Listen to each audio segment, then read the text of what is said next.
try meditation at least.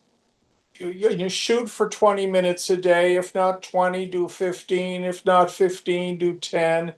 At least 5 minutes. Try to do 5 out of 7 days. So let's go around and everybody share let's talk about the second uh, assignment as well. Watching your mind, noticing what does it feel like to want something I don't have, owning our suffering. My mind will tell me I'm unhappy because I'm not getting what I want. The tradition says I'm unhappy because I'm wanting. And then owning my joy, owning my own ananda. See if you can see that getting what I want does the same thing to my mind. So we'll start with the people in the room here. So David, how did you do with this? Did pretty good. I do an hour a day. An hour a day of meditation. Great. That's what I have. And I'm at the point now where I can see associations come up if they're unpleasant. Immediately I can feel like a slight tug to get tense, constrict my breathing into my chest. I start feeling anxious, irritated. But if I don't wrestle with it, just deal with it 5, 10, 15 minutes later, it's gone. Good. Good. Now, Daryl, have you done these exercises before? I have not, no. I have been meditating, but since I did not go to week one, I was not doing the meditation with the specific not requirement, but what you stated. So I The was, assignment, yeah. So let's go around online. Who's there? So who wants to go first? Hi, Jim. This is Mali. I can go. Go ahead. Um, I found that I probably did like 5 to 10 minutes every day. Um, I found it quite easy to do that length. I think I did it in the morning, so I think it was a good time to do it. I also felt that some days I would have a little bit of agitation in my system, and just the more I just sat with it, it would just kind of pass. Sometimes it's like a frazzly kind of feeling, but just sitting with it and breathing through it just helps it pass. Who has come in? I can't see. Bhavna. Hi, Bhavna. Please try to come on time. Go ahead, Molly. So yeah, so just sitting with it, I think was the thing to do, and just breathing through it. I also did some breathing exercises and whatnot along with it and before it or after it. Um, I wasn't. I tried to look at like the general life and observation of different sort of feelings in life, enjoyment and whatnot. I don't think I was that successful in being observant to the feelings as you go through life. Um, but yeah, that's where I'm at. Okay. Good work. We're going around and sharing how you did with the two assignments. The watching of our mind, noticing what it feels like to be wanting, and owning our own ananda, seeing if we can identify when we satisfy a desire, that point of pleasure, and how we did with the meditation. So how did you do with it, Bhavna? I think the meditation was harder for me. It was just harder to kind of sit through it. And I always felt the urge to have some kind of like motion. I think the reflection and observation was just slightly easier on a day-to-day basis. Were you able to at least do 5 minutes? Yes, Okay. And most days? all days. Excellent work. Excellent. Any insights? that you want to share?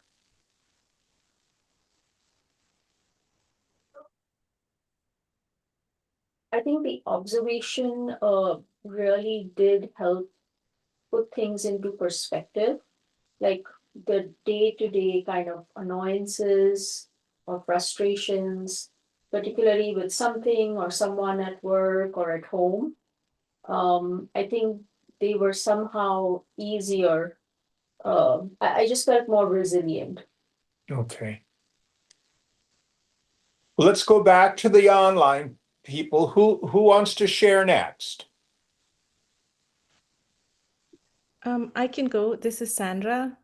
Hi, Sandra. Hi. Um, I I must have meditated just 2 out of uh, the 7 days, I suppose. It wasn't the meditation that's hard for me. It's finding the right time to do it and prioritizing it. But I did watch the emotions generally through the day. What was interesting for me was that the joy, or like when I felt happiness, it went away instantly. Like, say, I enjoyed a nice almond croissant, I thoroughly enjoy it, but then that feeling of happiness moves away. But when it's sadness, it lingers on a little bit longer. It goes away too, but it lingers longer than the happiness for me. And it will all depend on how badly we want something and Mhm. how completely it satisfies us, or the inverse, how much aversion we have and how attached we are. So notice duration and intensity, but the main thing to notice is, I might as well give this for everybody. Here is an axiom in the spiritual life that will be life-changing if you internalize it. It is a spiritual axiom that if I am disturbed, no matter the cause, I'm the one with the attachment. I'm the one with the expectation. I'm the one with the identification. The word in Sanskrit is klesha. Is there a Hindi word that's similar to that? I don't know. It can mean defilement. It can mean uh, disturbance. Pardon me? A flaw. A flaw, yes. Now, this does not mean I'm wrong and the other person's right. Please understand that. The world and its people are oftentimes quite wrong. But if I'm disturbed, I have the problem. Well, don't I have a right to be angry if I'm cheated? Or you could, it's funny, the tradition rarely talks about rights, a lot about duty, but not very much about rights. But the issue is we are virtually powerless in our ability to change other people. So to try to play whack-a-mole with the world in order to get some serenity, it's just a failing strategy, that's all. It's just a failing strategy. And we have no ability to find any peace until we own I'm the one with the attachment. I'm the one with the expectation. I'm the one who has the inability to accept life on life's terms. I'm the one with the identification with a sense of self, a personal sense of self. If we can do that, then we have a chance of finding some serenity. Any questions about that Axiomatic principle. All right. Anything else, Sandra? The other thing was I eventually I did I did I've realized that, you know, if there is something I can't change, I can do everything in my power to change it and then like surrender to the outcome. Yes. So that helped. And you can change the circumstances without getting upset. Mm-hmm. So, for example, I have a dear friend who's in the corporate world, and she manages a pretty large team at Salesforce. And, she's had a lot of training in management.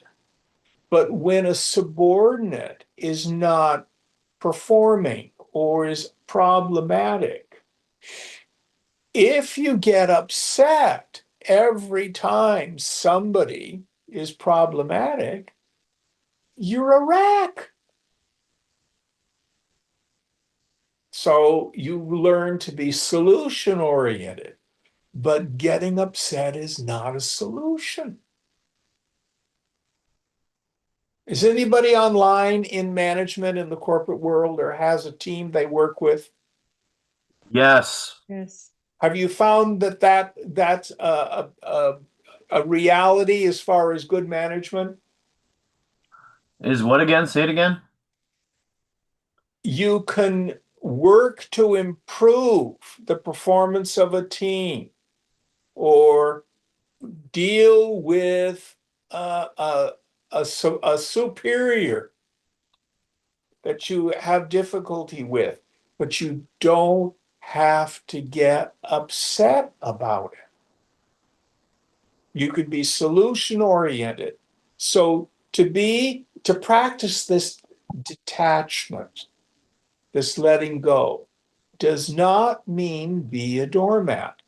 It does not mean to be passive to life.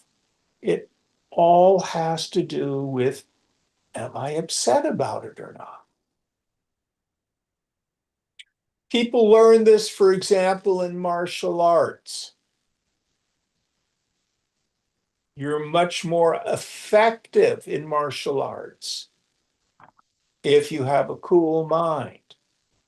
If you're all filled with rage, you're likely to make a mistake. So, to repeat the axiom, it is a spiritual axiom that if I'm disturbed, if I'm upset, no matter the cause, I'm the one with the klesha. I'm the one with the defilement. I'm the one with the disturbance. That's something I can work on. That's independent of anything I do in the world. Let me give you my favorite worldly example. So you're on your way someplace and you're supposed to be there at, say, 4 o'clock in the afternoon, and you run into traffic. Anybody here ever been caught in traffic? Yes. Yes. So you're grabbing the steering wheel and you're in stop and go traffic and you try to push the traffic with your heart. Go faster, I'm gonna be late. You may not be shouting that, but you're certainly feeling it. Anybody have that feeling? Yes. And then you finally have the feeling, I'll get there when I get there. And you pick up your phone and you text the person and say, heavy traffic, Google says ETA 420. And then you go, the traffic didn't change, but I changed. Am I making sense? Yeah. Getting upset didn't make the traffic move any faster.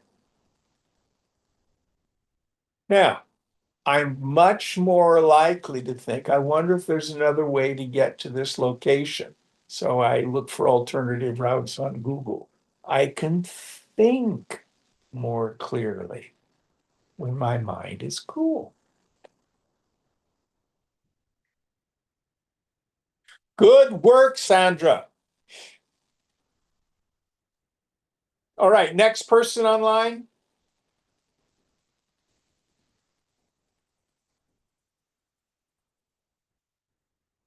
You're muted, Judith. Or it's not coming through. You weren't muted, but it was for some reason not picking you up. You're still muted. Who is it? Who's muted? Judith is trying to speak, but she's not able to. Soumya? Things that Judith, Who? Judith. It was Judith. Yeah. We can't hear you. I'm so sorry. Yeah. I guess I'll go. Who's that? It's Dario. Okay, Dario. Yeah. So I do 15 minutes of silent meditation every day. Of course, I wasn't here last week, but I do that. And I guess what I notice. Hang on, is someone at the door? Yes, it's Jerry. You're late. I am apologies. Come in. Thank you. Anywho, Go ahead, Dario. I guess I can say what I notice is that I have a lot of trouble doing it. It can be challenging, right? It's like, Which, the meditation or the witnessing exercise? just both. I mean, I think like sitting and doing mantra or something is really easy for me. That's fine. But like sitting and doing silent meditation and just like witnessing my thoughts is like, Last week we gave people counting the breath. This is a very active meditation. And using a mantra is fine. You're ahead of us. We're going to learn how to do japa or using a mantra next week. awesome. You're doing just fine. Thanks. But yeah, I guess just silent versus having like an aid, I think is there's a big difference there for me. And then just witnessing is a little bit more challenging. But I noticed that it feels really good after I'm done. The witnessing assignment had to do with through your life. It was noticing what does it feel like to want something I don't have. Just pay attention, own my dukkha, and paying attention to what happens when I satisfy a desire. But since you've brought this up, let me give you the basic principle of sitting meditation. One technique for everybody all the time is not intelligent.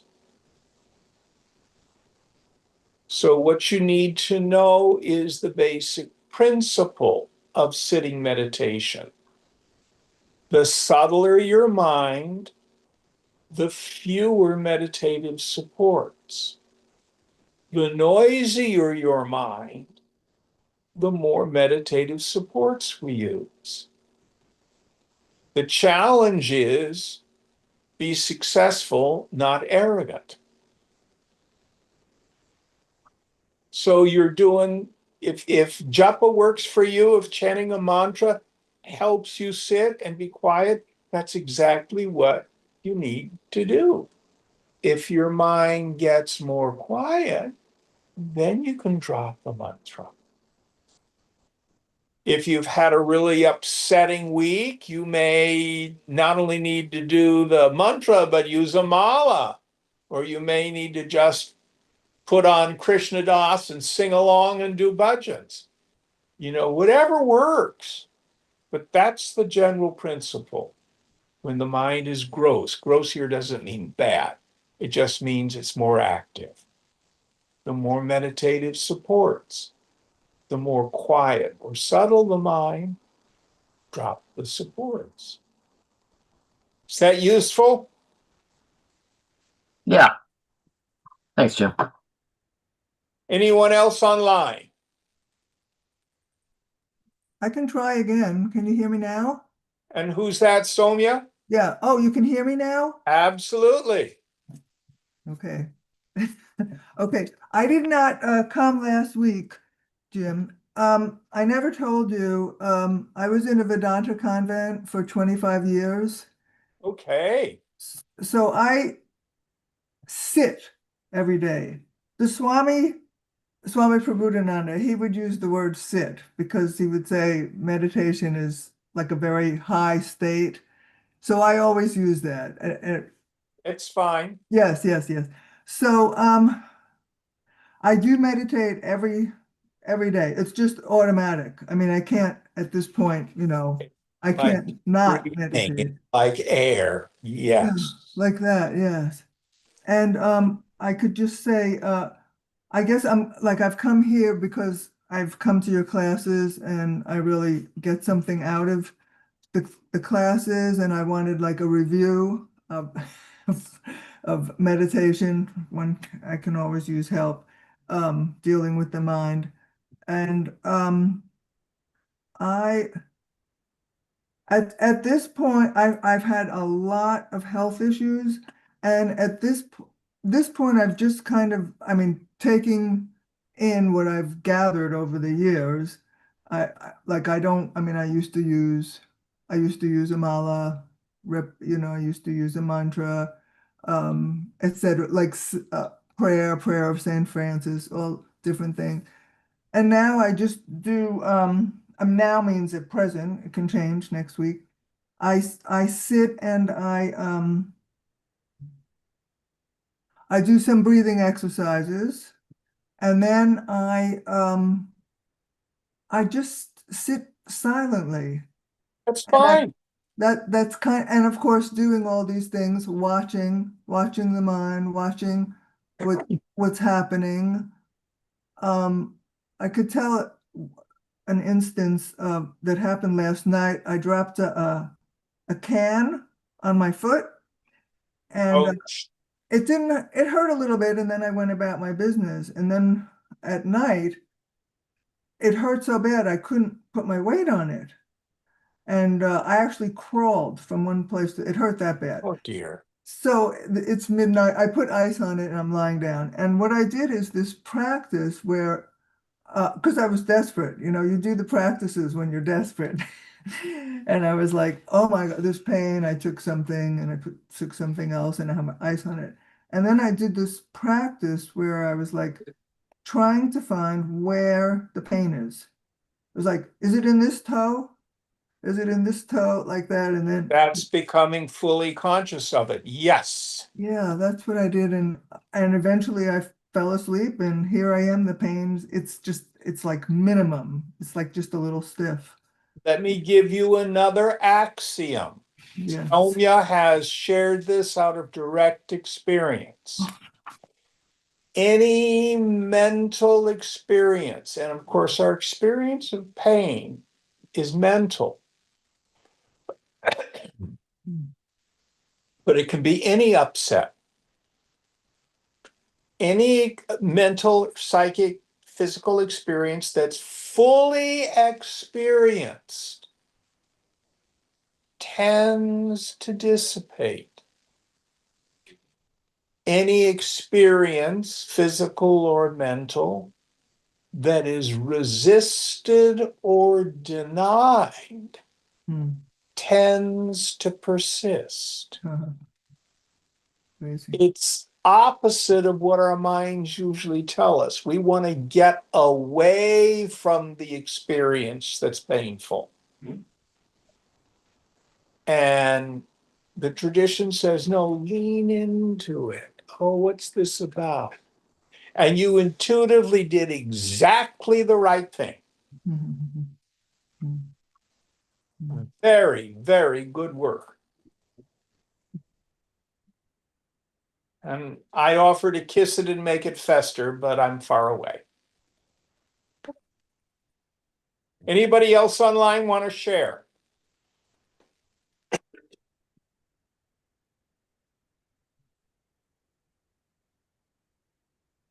All right, Hugh, you're the last one. I think the biggest thing for me, I was just been following and counting the breath, focusing on the exhale. And sort of the biggest thing for me is particularly when exhaling through the mouth, is just how much it just changes the body and creates a lot more calm. So yeah, my ability to kind of get to a place of a quiet mind and a relaxed mind just was a lot more quick, happened much more quickly using that. So I was very grateful to come back and have that experience. So in Buddhist traditions, sometimes they say only through the nose, Yeah. and in some pranayama and meditation will teach you. Depends on, frankly, how easy your breathing is through your nose. But the other assignment was watching our minds. What is it to feel like, to want something you don't have? What happens to my mind when I get what I want? I did a lot of that. Felt a lot of dukkha. All forms of it. That was very yeah. This week made it easy, but I was able to especially that was very easy. Noticed a lot of it and noticed the commonality even across the different types, and that was Great. yeah. Great. All right, anybody else have anything they want to share? Okay, so this week, what we're going to do is continue meditation instruction. And this week, our practice will be just simply to observe the breath rather than focusing on the counting. If you find your mind wandering too much, you can go back to counting the breath. Now, there are all sorts of various places to put your attention. Many traditions suggest that you focus your attention between your nose and your upper lip.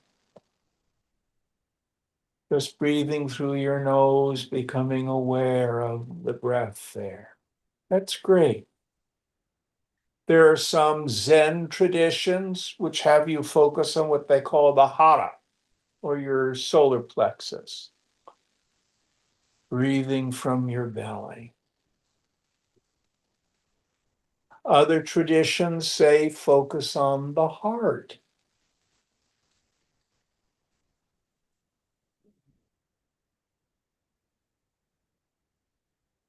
There may come a time when you lose the body focus. That's fine. So in this meditation we're going to do today, we again stay with the attitude of the uninvolved, unattached witness. There's a very famous metaphor. It's as if you're sitting on the bank of a river and you watch the river of the mind go by. And there's flotsam and jetsam and a boat, and there are moments when it's just the clear water going by. But we stay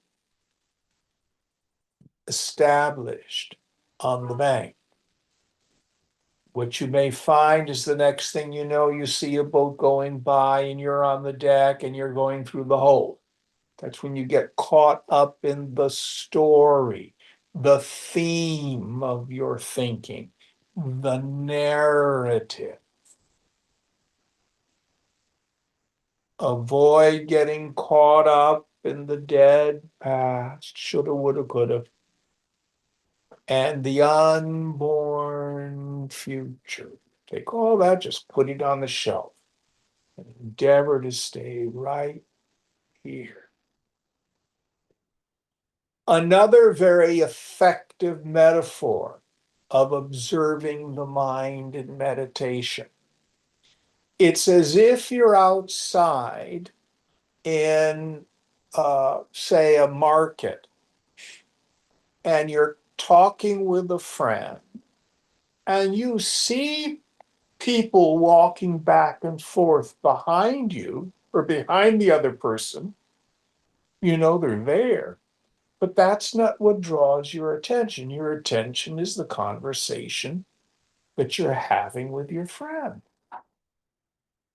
So you want to have that attitude towards the thoughts and feelings that arise in meditation. You see them, but we don't get caught up in them. So we'll sit for a bit and I'll guide us for a bit. And again, if you feel that it's too challenging to not count, count the breath. But just try today letting go of the numbers and just being with the breath itself. Now, in terms of where should I focus my attention, on my nose or on the heart or on the solar plexus, just pick one. Don't say, oh, this isn't working very well. Maybe I should try it this way. That we don't want to get involved with. Just pick one and stay with it for this particular sitting session. Any questions? All right.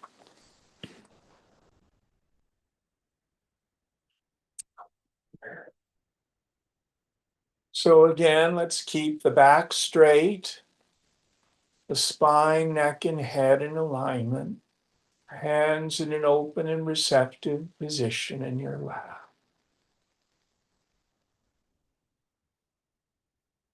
And just take some deep breaths.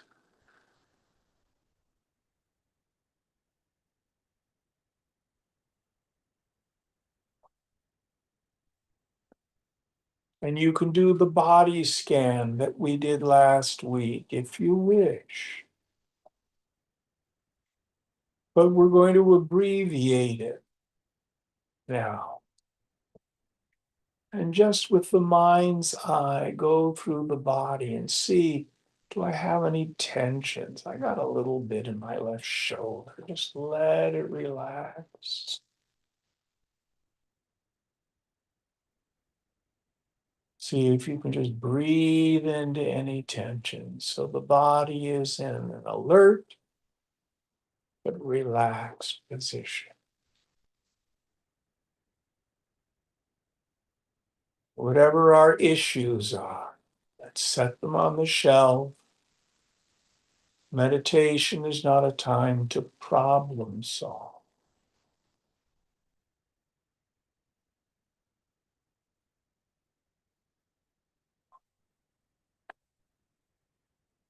And just be aware of the inhale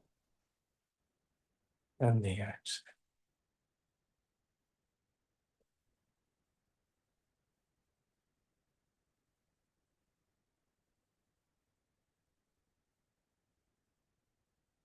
And to start off, I'm going to give you another breathing exercise. In Sanskrit, we call these pranayama, various exercises of controlling the bioenergy through the controlling of the breath. So in this one, we're going to inhale to the count of 4, hold to the count of 4, exhale to the count of 4, and then relax to the count of 4. So that's inhale, 2, 3, 4. Hold, 2, 3, 4. Exhale, 2, 3, 4. Relax, 2, 3. Inhale, 2, 3, 4. Hold, 2, 3, 4. Exhale, 2, 3, 4. Relax, 2, 3, 4. Inhale, 2, 3, 4. Hold, 2, 3, 4. Exhale, 2, 3, 4. Relax. 2, 3, 4. Inhale. 2, 3, 4. Hold. 2, 3, 4. Exhale. 2, 3, 4. Relax. 2, 3, 4. Inhale. 2, 3, 4. Hold. 2, 3, 4. Exhale. 2, 3, 4.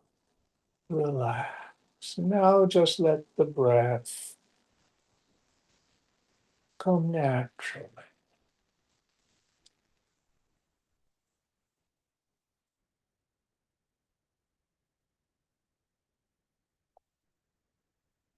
And pick a point of attention. Just become aware of the breath.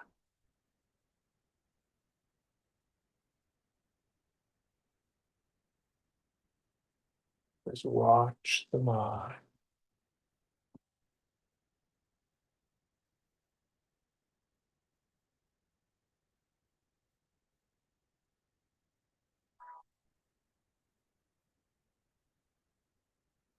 I am not a feeling. I'm the knower of my feeling. I'm not my thought. I'm the knower of my thought. I'm the witness of all that.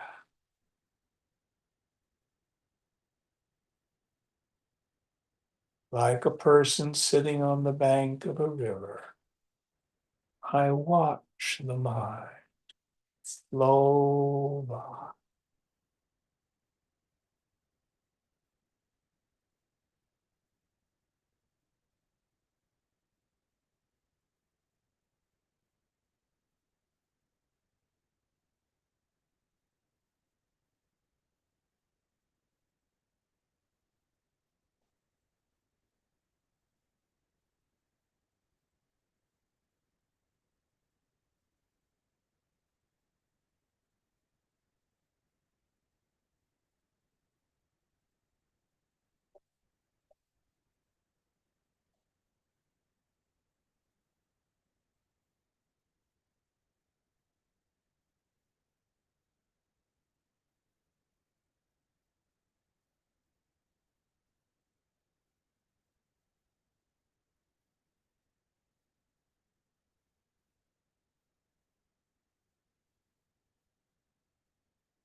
Never try to see anything in meditation.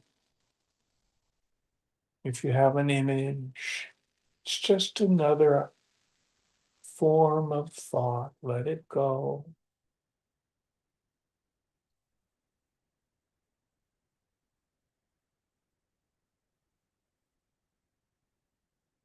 I'm not trying to receive messages.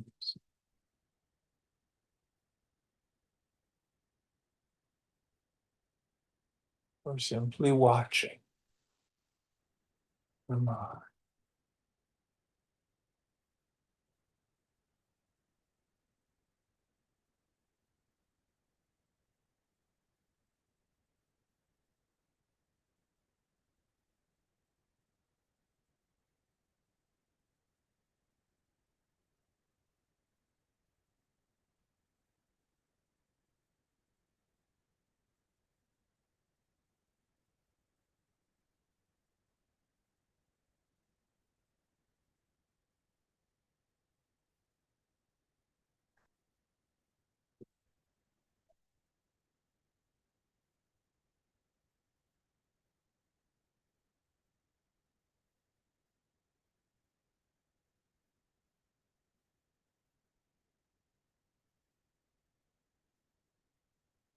Stay vigilant. Don't let the mind wander.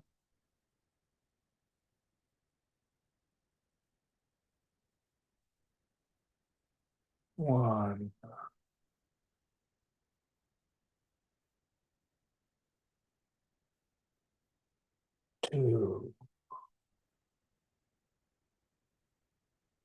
or drop the counting.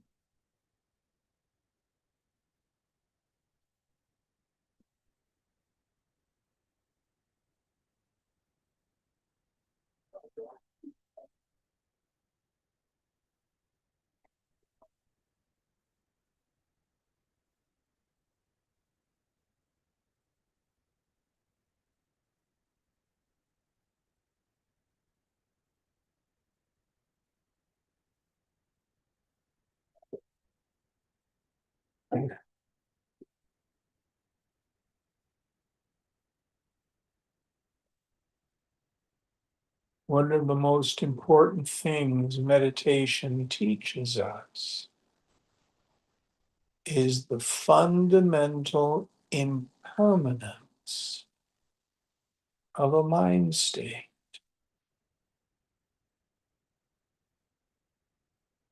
Frequently, if I have an uncomfortable or painful mind state, I want to get rid of it. I want to fix it.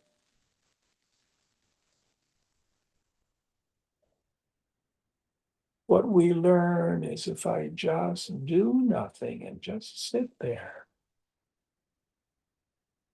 it goes away eventually.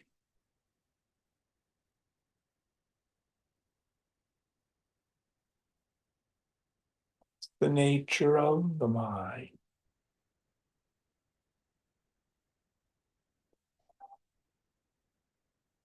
It's the nature of the world.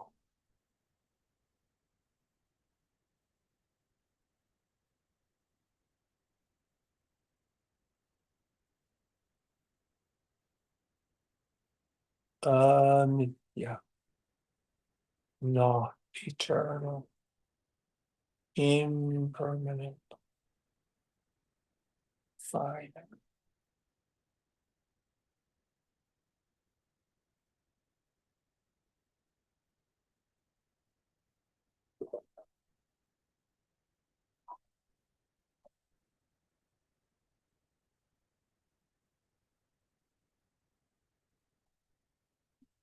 You may start to feel some deep ease.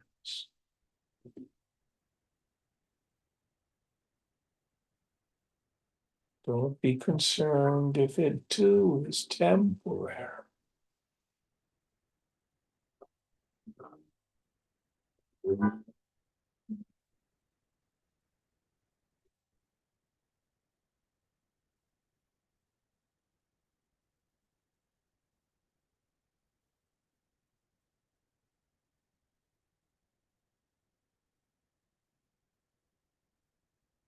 Endeavor to let go in the heart.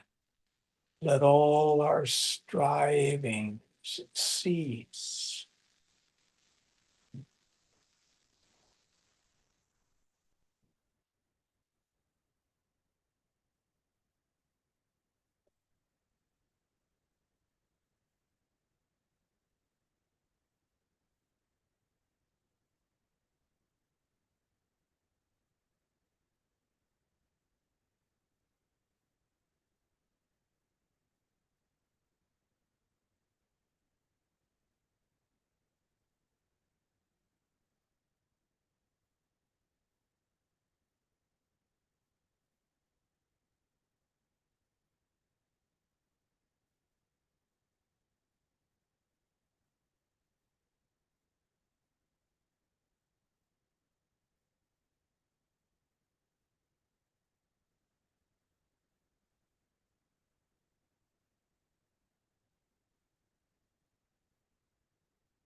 Let's come back into objective awareness again. And then as just part of the tradition, we'll come back by chanting Om 3 times. Om.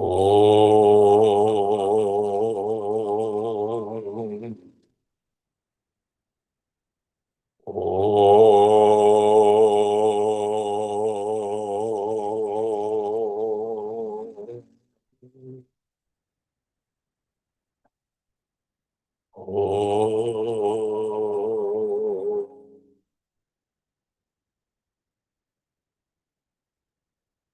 Open your eyes. So how did you all do? Let's do the people in the room first.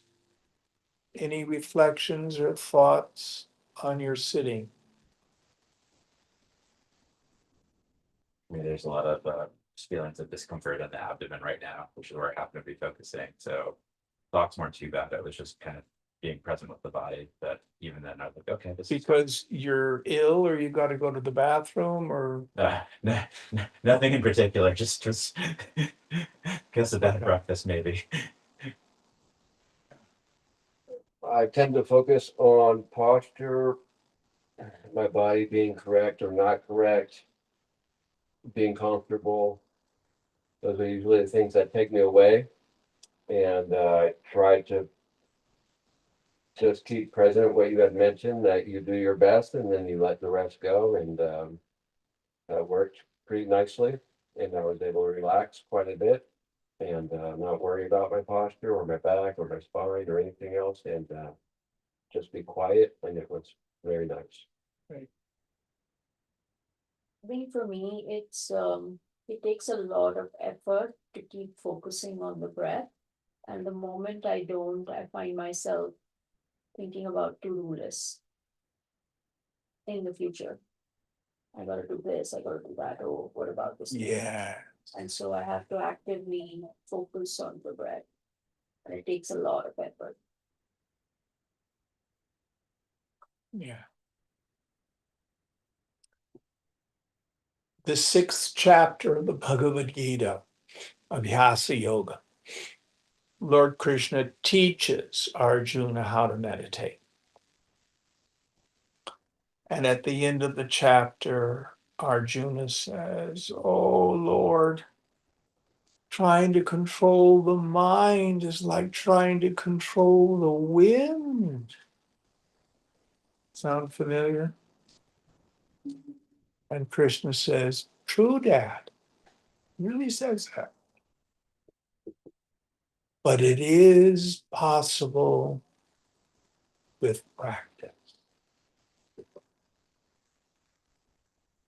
And the problem that many of us have is we don't believe the axiom. Anything worth doing is worth doing badly. What do you mean, Jim? Well, if it's really hard and I've never done it before, I'm not going to do it very well in the beginning. Duh. But if I quit because I'm not perfect at it, then I'll never achieve it. So we don't let perfectionism be a barrier. That's why we start slowly, 5 minutes. We actually sat 20 minutes. We did pretty well.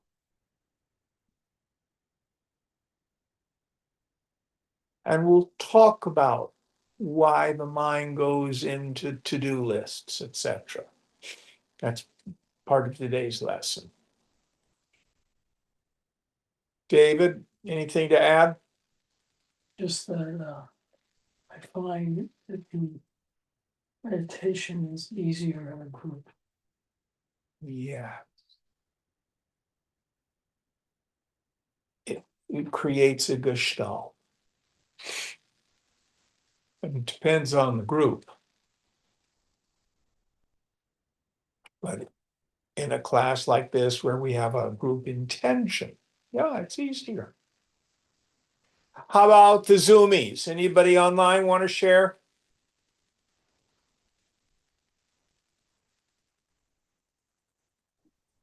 Hi, Jim. This is Mali. I can go.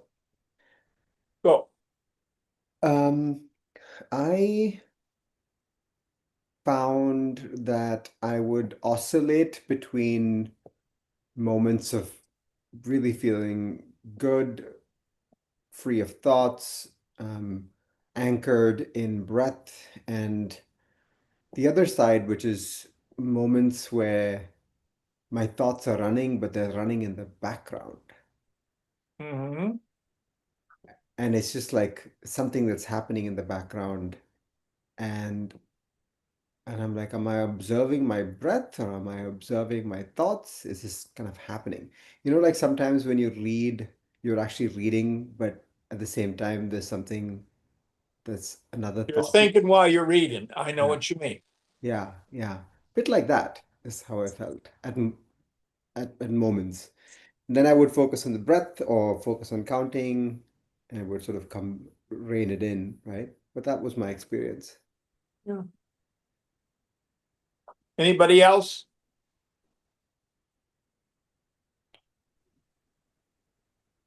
Um, I felt, I mean, I didn't feel, I had a few different quotations about meditation coming up. And it was like, okay, like that's a nice quote, but it's not, but we didn't want you to come now. It's like, it just, like an instruction about meditation would pop up.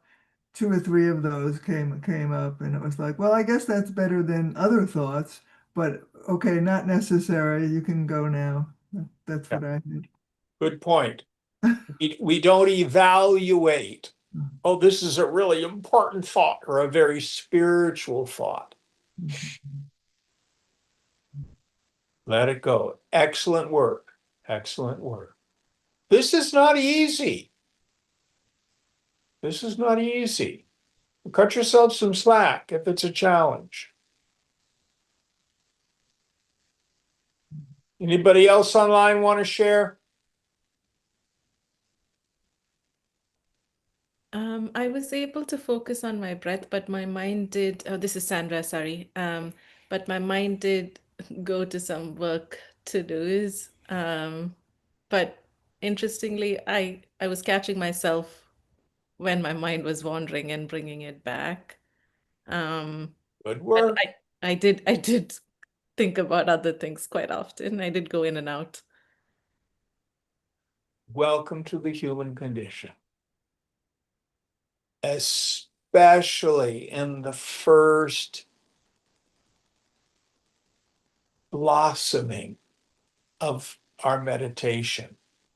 If in a 20, 30, 40-minute period, you can have moments of real quiescence, you're doing very well.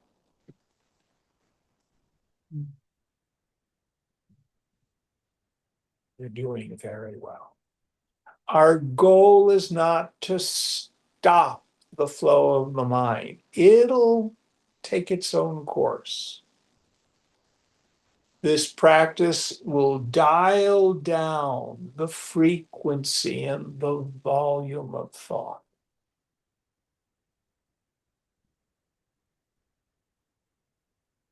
Okay, anybody else have anything to share? So the lesson for today has to do what is the cause of my bondage. In one of the classic Vedantic texts by Adi Shankara. Adi just means the first in a series. Shankara is another name for Shiva. So the dude's name was Shankara. And he lived from 788 to 820, about 1300 years ago. And he's really kind of a combination between Thomas Aquinas and Shakespeare. He not only was brilliant, but an incredible poet. Soumya, did your Swami love Shankara too? Oh, of course. Yes, yes. We studied all the scriptures that you've been studying. Yes, yes. Of course. He's just brilliant. Yes, yes. And one of his most famous texts is called The Crest Jewel of Discrimination. Viveka Chuda Mani. Money is a jewel. Chuda means a crown or a crest. Viveka means discrimination. So the crest jewel or the crown jewel of discrimination. Very famous text. So it's very linear. I like to say idiot in, Gyani out.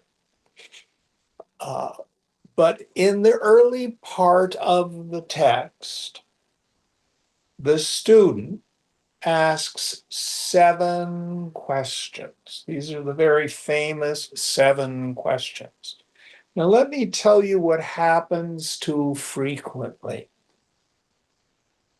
So in 1994, I was traveling through India and I was at the ashram for about 10 days of the great Kerala saint Amaji. And hundreds of people come, probably thousands, from all over the world to see her. And she's a great Mahatma. They stand in line for hours. And they would get up to see Amma, and then they would say, "Oh, Amma, should I go into business with so-and-so? Oh, Amma, should my son marry this girl?" Stupid questions. And of course, because she's an incarnation of love, she would do her best to answer their questions. No.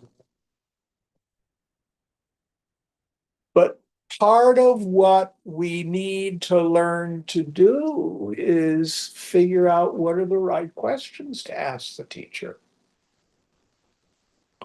So the student in this text asks the teacher, what is bondage? How has it come about? How does it continue to exist? How do I get out of it completely? There's 3 more. What is the not self? Who is the real self? And what is the process of discrimination between the two? We'll deal with those 3 later. What is my bondage? Those of us who have come from a Christian background, we have this notion of original sin. We're born into a condition where we're a bit screwy. In both Buddhism and Hinduism, we have a notion that's similar but different called Maya. Maya is a very interesting word. It's the inherent power of the infinite, but it also carries connotations of illusion and delusion. We're born into a condition where I do not know who I am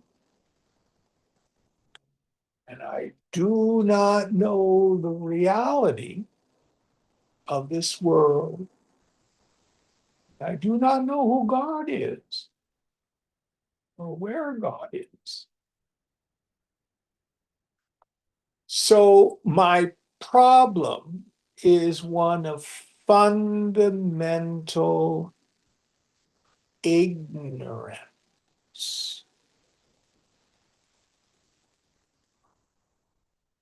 We normally think of Maya as the universal condition.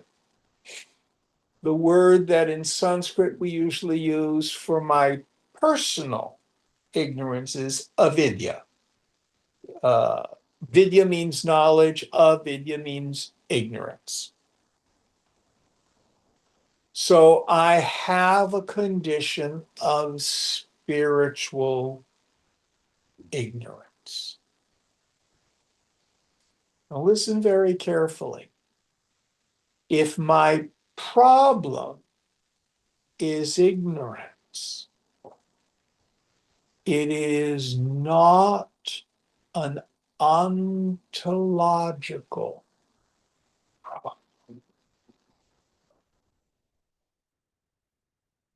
What is ontology? Study of being.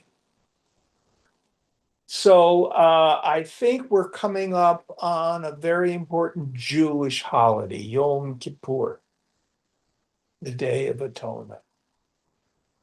So a foundational story in Judaism is Pharaoh decides he wants all the baby boys of Israel to be murdered.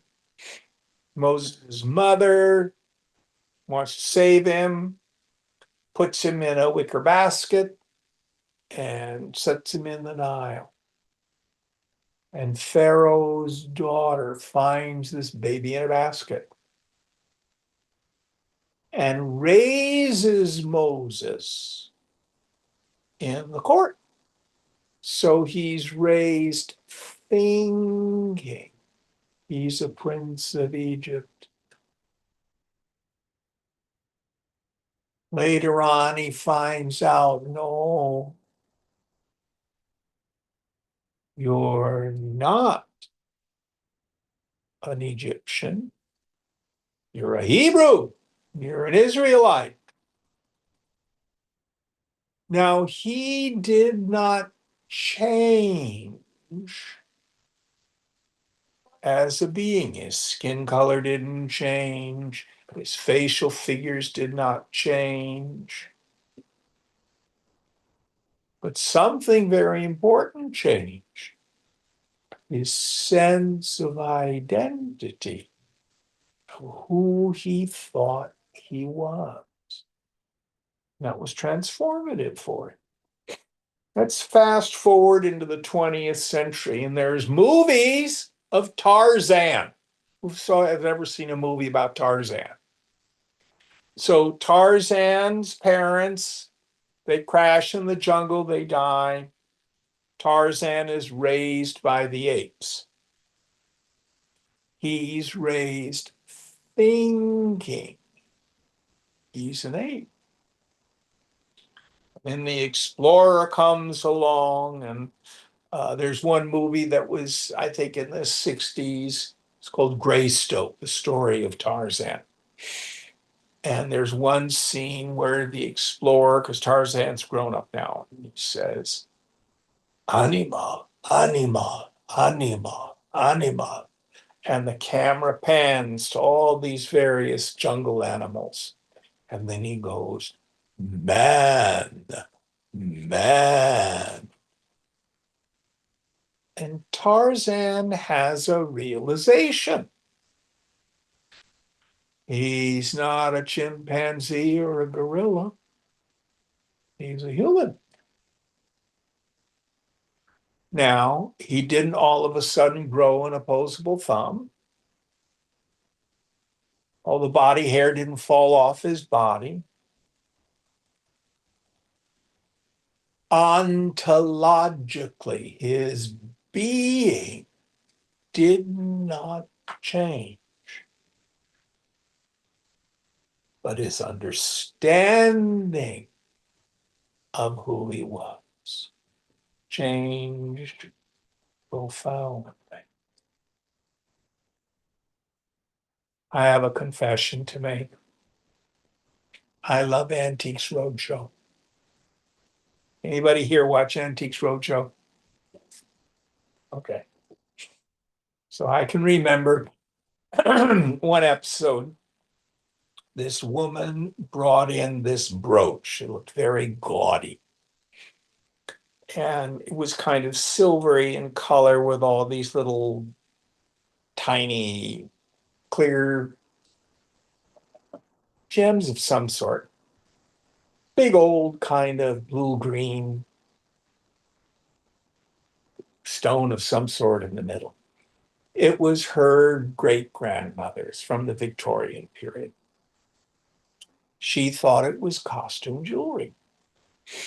She did not know. She kept it in a shoebox. So the appraiser looks at it and he says, well, this is very definitely Victorian, but this is white gold.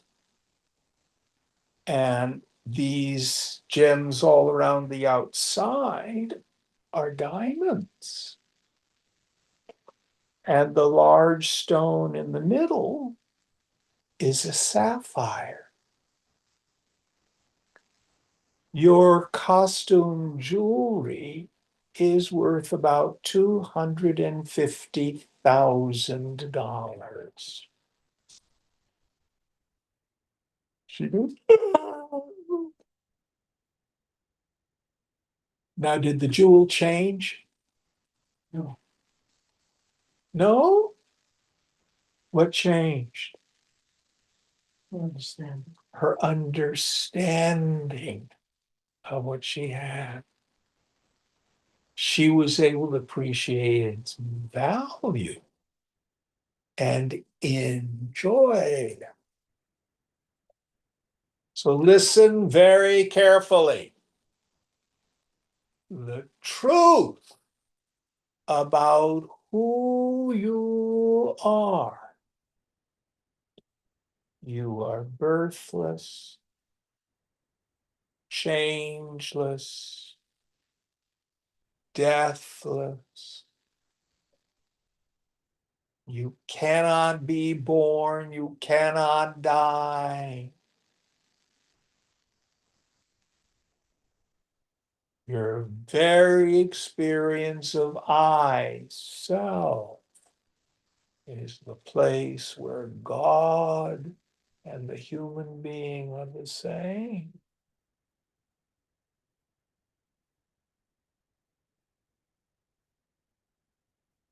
And your nature is the fountainhead, the source, the wellspring of all happiness.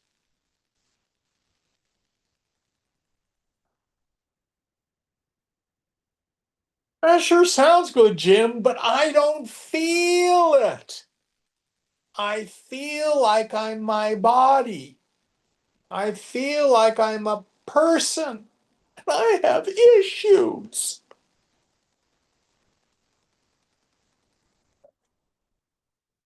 All right, I believe you. But your mind tells you I need to fix or improve myself. Or more frequently, I need to fix or improve the world. More, better, different. I'll be happy when, it'll be better if. Why? Because I'm in a condition, what I call spiritual impoverishment. I'm not enough.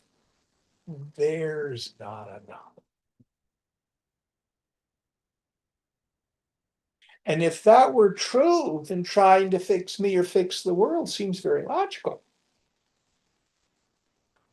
But that's not the problem. The problem is ignorance, avidya. Now, what do I do about it?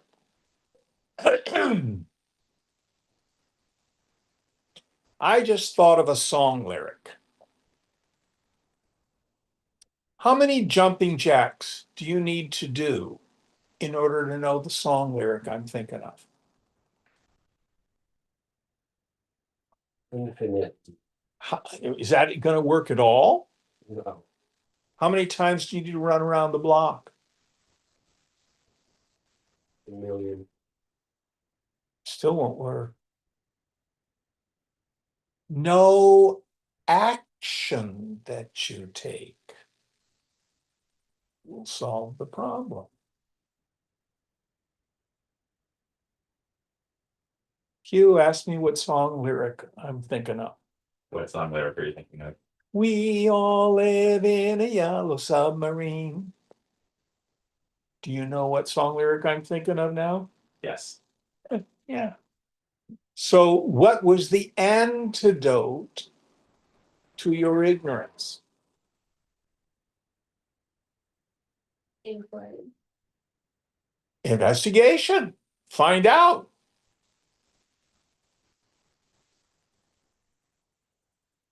This is an important point because most of us, as we enter the spiritual path, start with a supposition. I need to be fixed. I need to change my diet. I need to get a 5-syllable unpronounceable name. I need to start wearing orange. I need to move to India. I need to find some super powerful guru who's going to fix me.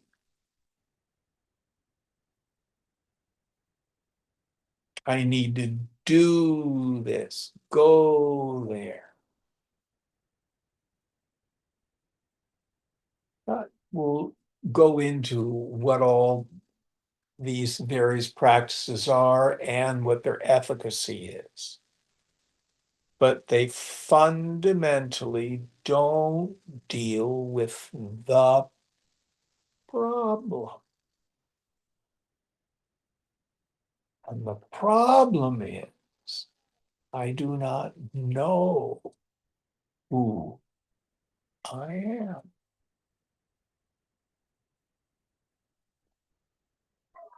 My problem is ignorance, avidya.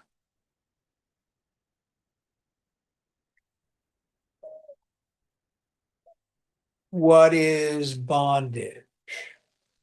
Bondage is the non-apprehension of my essential nature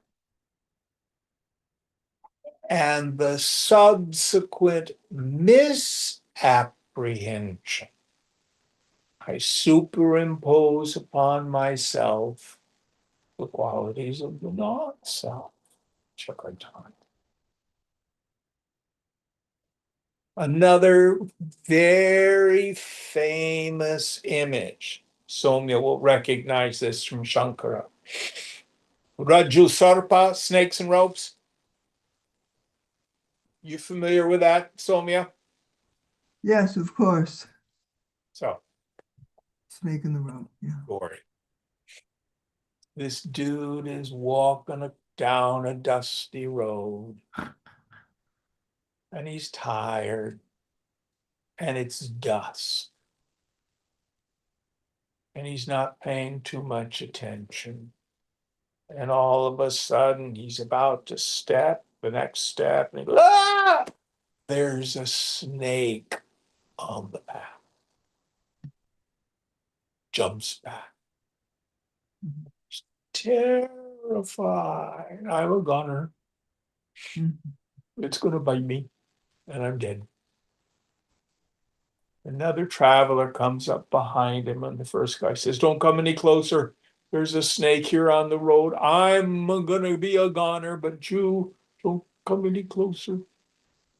And the second fellow, because it's dusk, holds up a lantern that he's carrying, and he says, "My good friend, there's no snake there. It's a rope." First guy goes,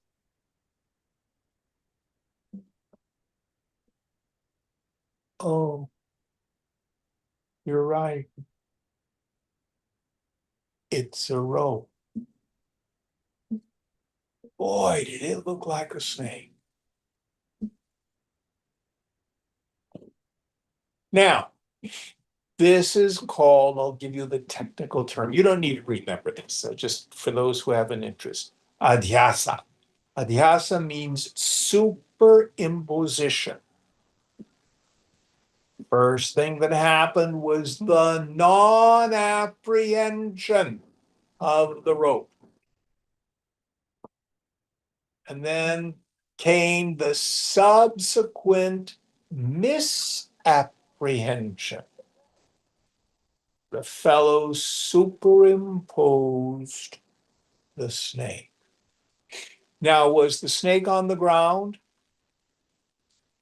Yes, No, the rope is on there. the rope was on the ground. Where was the snake?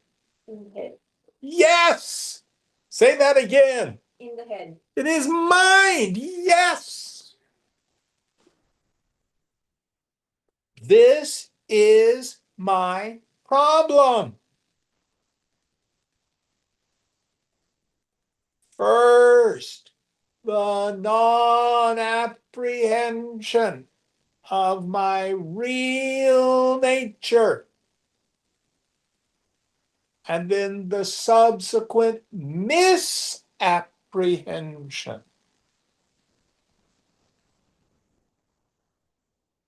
There's a term that we get in the Gaudapada Karika, that's my favorite. Jiva Bhavana.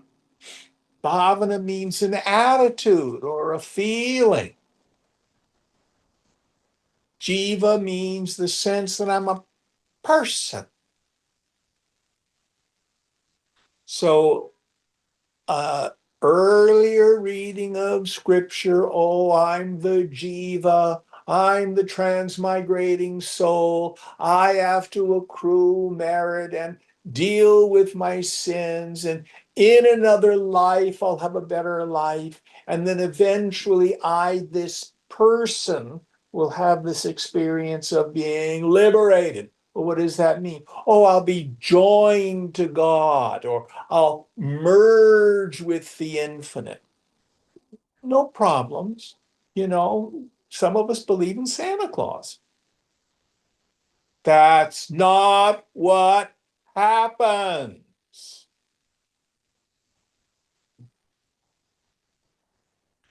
What we will rediscover, maybe discover for the first time, is my real nature. Now, if my real nature, we call it Atman, the self, is where God is,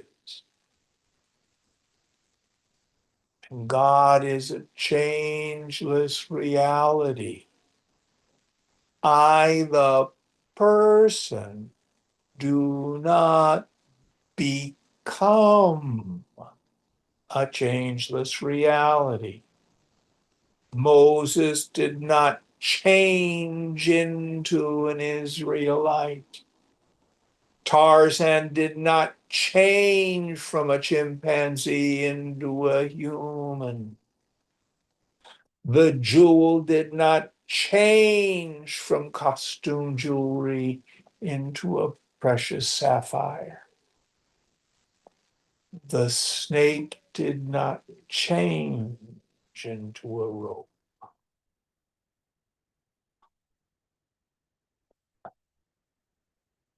Who sees the phone? Do you see the phone? Yes? Yes. Who sees it? I do. That's yourself. It's not something that's floating around in the air.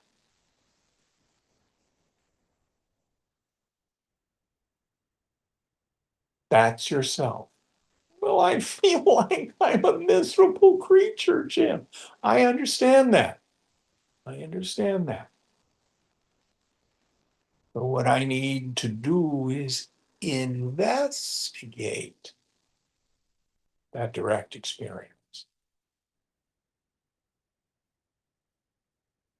Now, one more idea before we quit today. On an individual basis, what comprises my ignorance? And I'm going to introduce you to a concept, and there's no English language equivalent. And that's vasana. Vasana. Comes from the root vasvasati, which means to linger or dwell overnight.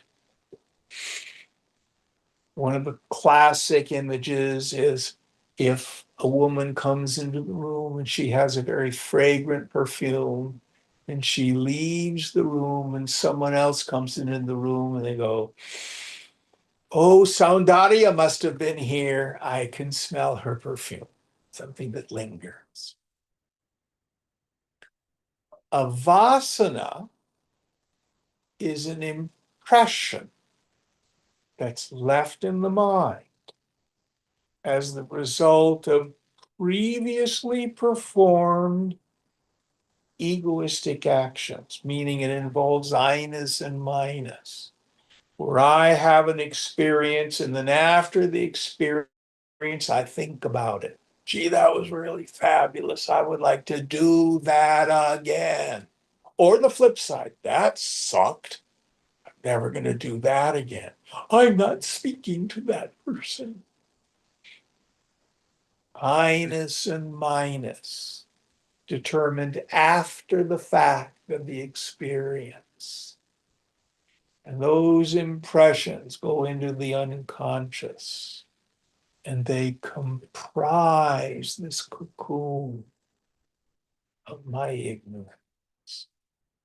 Now, if any of you have had children, or maybe some nieces and nephews, have you ever seen a toddler playing with something and then it's lunchtime or something else distracts them and they just leave it and go do something else?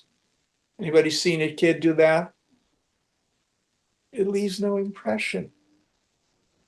Or there's a mummy holding a relatively young, like a 1-year-old, and what? Someone brings out their keys and goes jingle, jingle, jingle, and the baby, oh, and the suffering's gone. Daryl, you've got a youngster. 3.5. Yeah, but remember when they were young, you could do that? Oh, I could still almost do that, yes. It leaves no impression. It's only when they get to be about 4 or 5. I'm never going to do that again. I want it this way. Egoism starts to develop. Maybe a little younger. But it is our vasanas that comprise our ignorance. And a vasana, the first power of a vasana, is the non-apprehension of my essential nature. And as we talked about earlier, the antidote for ignorance is not action. The antidote for ignorance is knowledge. How do I achieve knowledge? Not book learning knowledge, direct knowledge through investigation. This is so important. It's a radical idea for a Westerner. And we'll work on this more in future classes. Any questions about this? All right. So please try to come in person. And please be on time. Well, I open the door at 10 o'clock. You can come as half an hour early if you want. But please don't come late. And if you are late, come anyway. But I'll give you the stink eye. Okay, we'll end here. Oh, that's it.